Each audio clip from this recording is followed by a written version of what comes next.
At this point, we want to bring in our Ross DeMattei. He is live at the Cathedral Basilica as the procession makes its way there for the final farewell. He joins us live with details on today's services. Ross. Good morning, Jim. We are expecting a large turnout for today's funeral services, not only from law enforcement officers throughout the Delaware Valley, but really from across the country. We see this a lot with officers' funerals, just this outpouring of support from within the law enforcement community.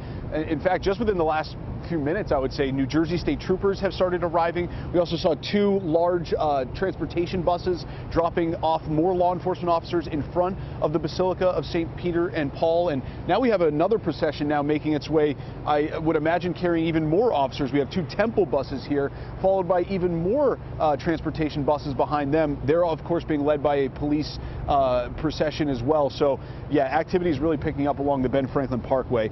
Let's show you some video from last night because there was another outpouring of support for the initial viewing for Officer Fitzgerald, with hundreds gathering at the John F. Givnish Funeral Home, where we just showed you in Northeast Philadelphia for the viewing.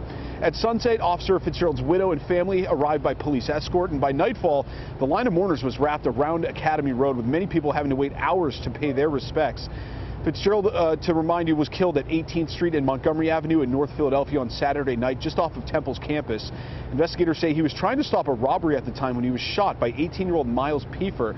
Pfeiffer's now been charged with murder as well as other offenses. One of the mourners in attendance last night was Yolanda Novoa, whose late husband is a former Philadelphia police sergeant, and she spoke to us about the strong support that Officer Fitzgerald's family will receive from within the law enforcement community.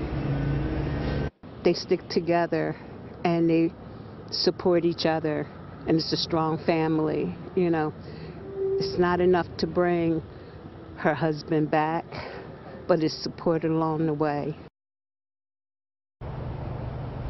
And again, there will be another viewing, a second viewing this morning at the Basilica of Saints Peter and Paul, where I am. That starts at around 8 o'clock this morning, with the funeral to follow. Dr. Jennifer Griffin of Temple University will offer some words of remembrance before the funeral gets started. And we do have a closer look at the timeline of events. You know, after the motorcade arrives with Fitzgerald's body, which will be momentarily, we believe, the morning visitation will then begin here at the Cathedral Basilica of St. Peter and Paul. That's open to the public. It will be a public viewing. And then at 11:30, mourners will hear those words of remembrance, followed by the funeral, which officially begins at noon.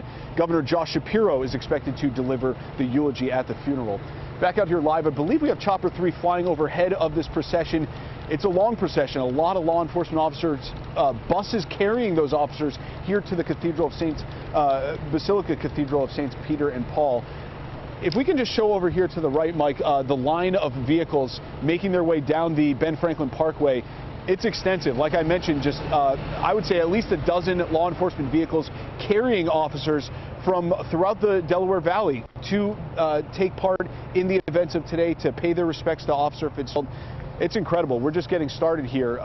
They are just now starting to block off some of the streets, and the viewing doesn't start until 8. The funeral doesn't start until noon, but this is just the beginning. We expect hundreds, if not thousands, of law enforcement officers to make their way here to Philadelphia to pay their respects to Officer Fitzgerald. I'll send it back to you guys. Thank you, Ross. And as we're seeing here live from Chopper 3, video right now of the procession of the hearse as the procession makes its way into Center City. This is going to be a very long procession, by the way, because the hearse is going to go by his home in Mayfair, will travel through the Temple University campus as well, before ending up at the cathedral for the visitation that Ross had mentioned will start at 8:30 this morning. And you see the hearse there with a police escort as it makes its way along Academy Road for this procession this morning. And as Ross mentioned, you know, this is a time when the law enforcement community really pulls together